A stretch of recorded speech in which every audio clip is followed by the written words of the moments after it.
Volvemos con más Rosquete y sonaba con algo de Sandro, me hacía acordar a mí. Sí, es el tema de Sandro en la versión de Guadalupe y Emanuel.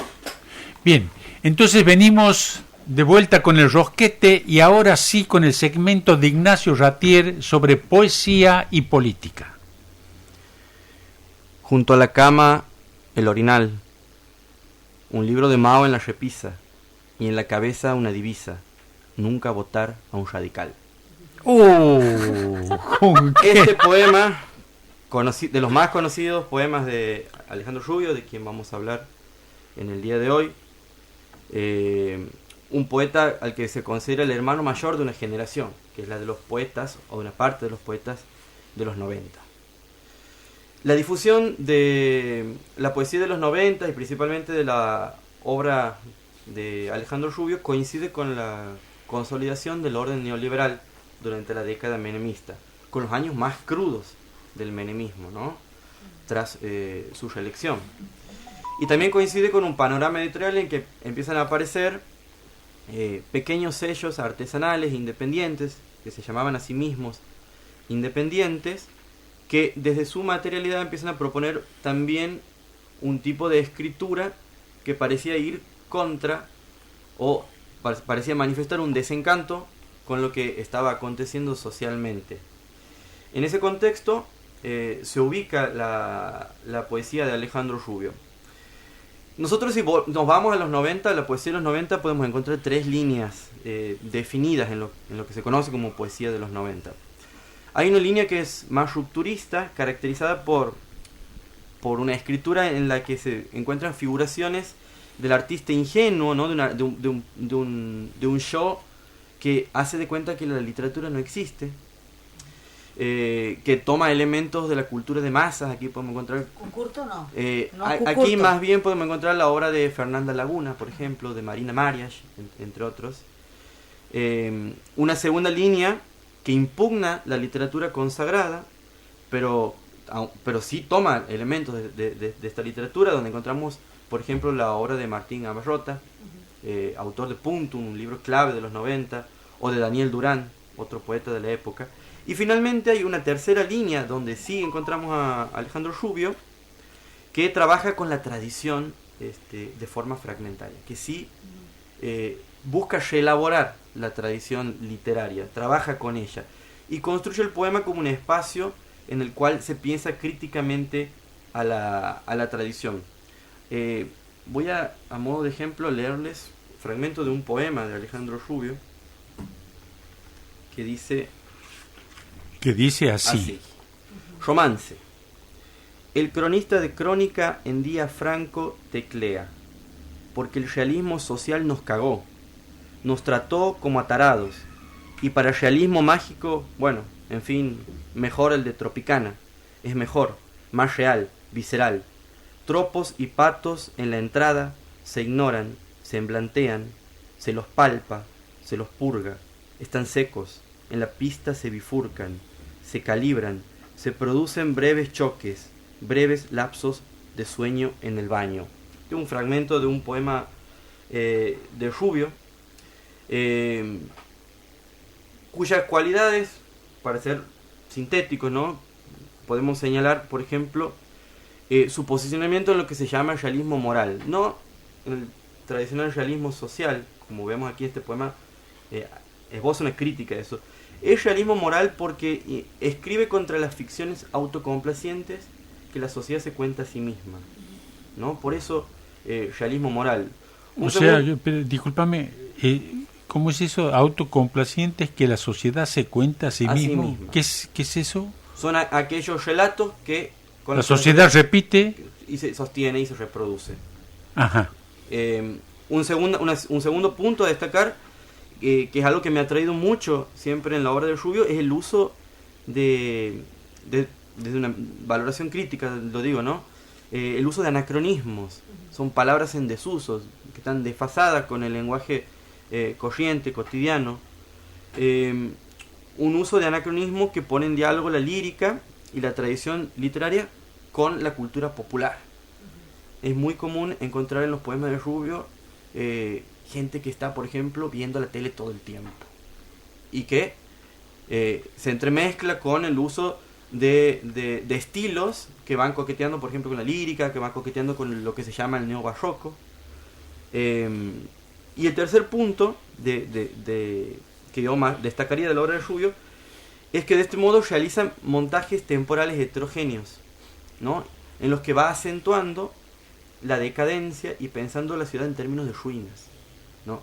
Igual que en gran parte de esa poesía de los 90, Rubio está manifestando un desencanto con la desintegración social que se está viviendo, ¿no?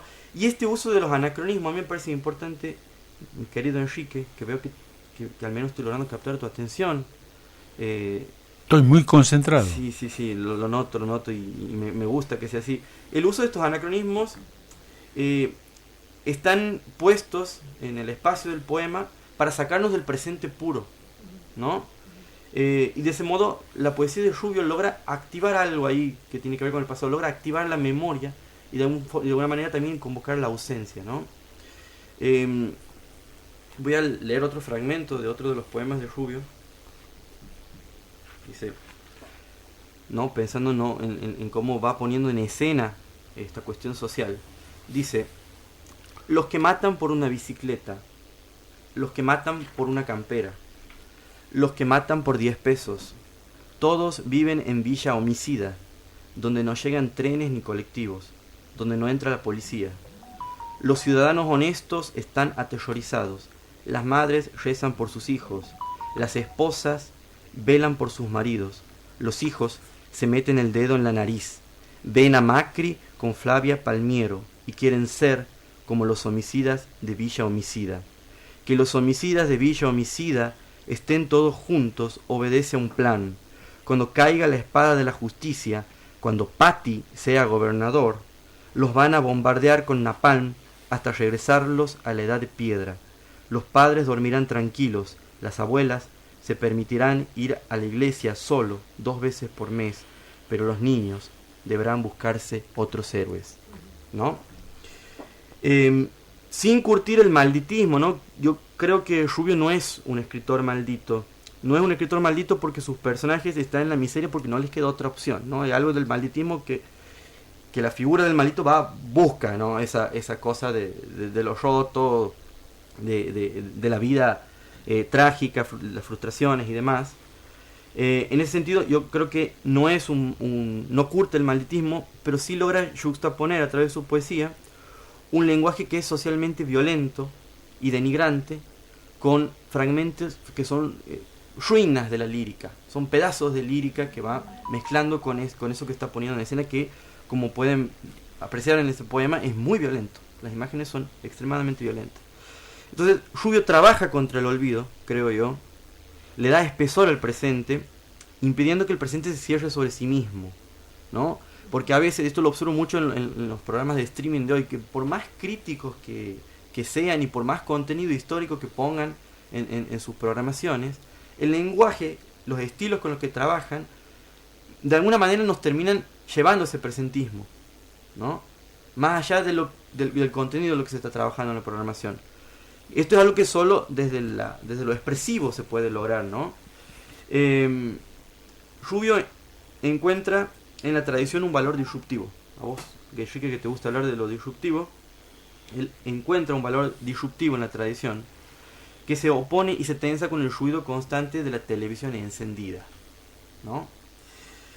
El orden neoliberal construido en los 90 ha traído, creo yo, ese presentismo antiutópico. Si nosotros nos vamos a esa época, podemos de alguna manera, si nos hacemos una película, atestiguar cómo la palabra utopía se va borrando de nuestro léxico, ¿no? La poesía de los 90 en general ofrece esa visión desencantada con la desintegración social de la época, que ha ido reduciendo la esfera de acción de muchos actores sociales, ¿no?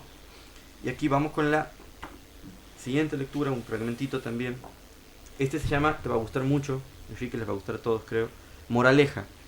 Dice: como 2 perros que se olfatean el culo, como el chancho que osa alegre, como la fila de cacerolas que flotan en el río, llevando reporteros minúsculos hacia el Uruguay, como la gente parada frente a una vidriera, con la mente en blanco, mojada, interiorizada, como las fosas de Chacarita que se abren para hacer lugar, como el bipolar adicto al electroshock que provoca el enfermero, así es el país, el pueblo y nosotros, artistas, intelectuales y poetas, el parásito y el huésped. Rubio está exponiendo en su obra las fisuras del sistema social y político, y es un poeta político porque a través de su estilo, creo yo, reclama que la lucha ideológica se lleva a cabo también en el plano de la expresión. Y esto a mí me parece sumamente relevante. Sobre todo en la expresión. Sobre todo en la expresión, ahí volvemos a coincidir, realmente creo que hay algo que nos hermana, Enrique. Ese tremendismo que curte Rubio, que se puede leer en buena parte de sus libros, incluso tiene una característica que parece, en los poemas de Rubio o en lo que escribe Rubio, parece que no hay una salida. Y ustedes dirán, bueno, ¿qué nos dice ideológicamente algo que no nos está mostrando una salida? Eso me hace acordar a un texto del blog K-Punk de Mark Fisher, un intelectual bastante popular en los últimos años, que escribe una reseña sobre la película de los Juegos del Hambre, sobre la saga de los Juegos del Hambre, y él valora esa política porque dice que el mundo que construye los Juegos del Hambre es un mundo en el que parece que no hay salida, y que esa asfixia puede ayudar a despertar. Esa asfixia puede llegar a despertar. Yo linkeo eso, eso que señala Mark Fisher, con la poesía de Rubio. El último poemario de Rubio se llama... discúlpame, linkear es entrelazar. Sí, asociar. Sí, asociar. Ah. El último poemario de Rubio se llama Iron Mountain. ¿Recuerdan aquel famoso incendio que involucra tramas de corrupción relacionadas al macrismo?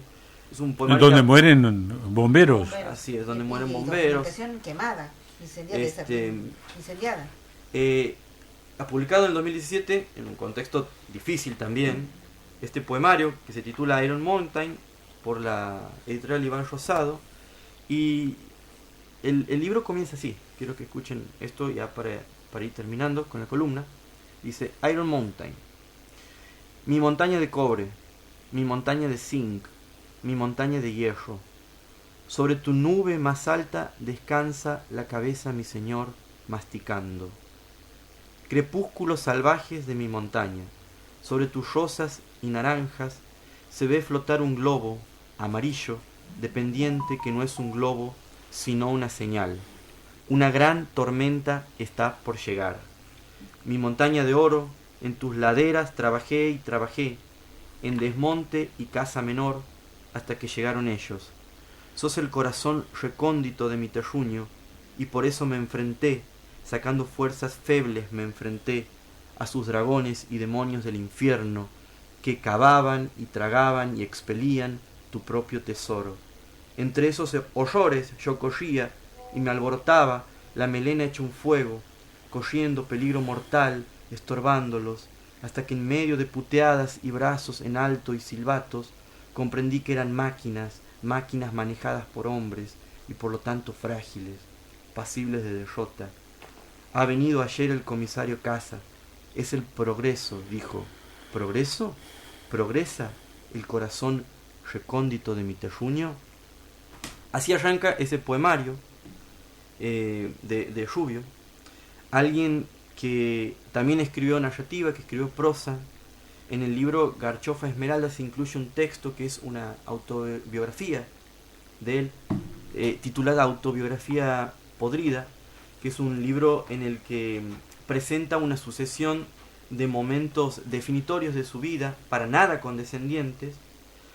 Ahí habla de su nacimiento, de su iniciación sexual, su relación con las drogas y su inicio en los talleres de escritura, pero habla desde una no adecuación entre la experiencia vivida y lo esperado socialmente.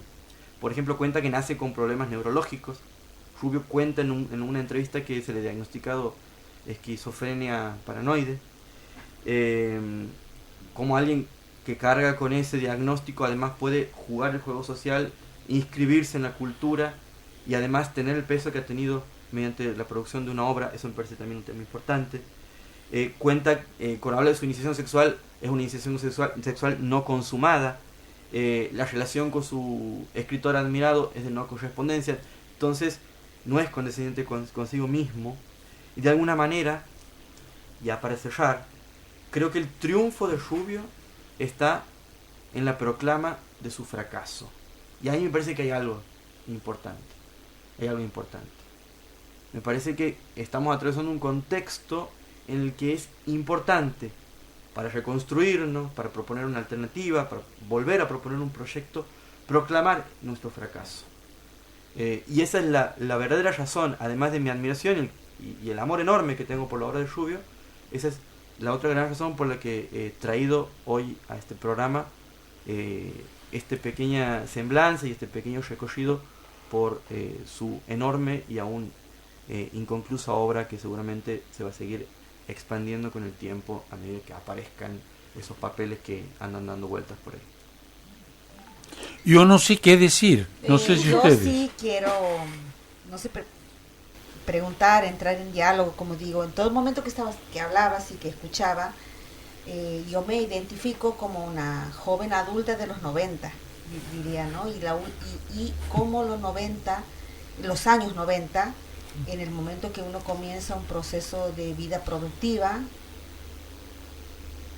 que habrá sido que yo tenía la edad de ustedes, estaba muy cercano a lo execrable, ¿no? Como la poesía aquí lo presenta, ¿no? Es decir, diariamente al homicidio, al asesinato y al fracaso, a la experiencia del fracaso, en lo económico, en lo productivo, en lo existencial.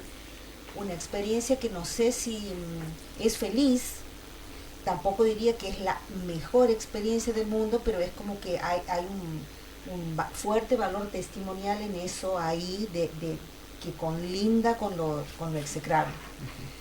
No sé si es más o menos.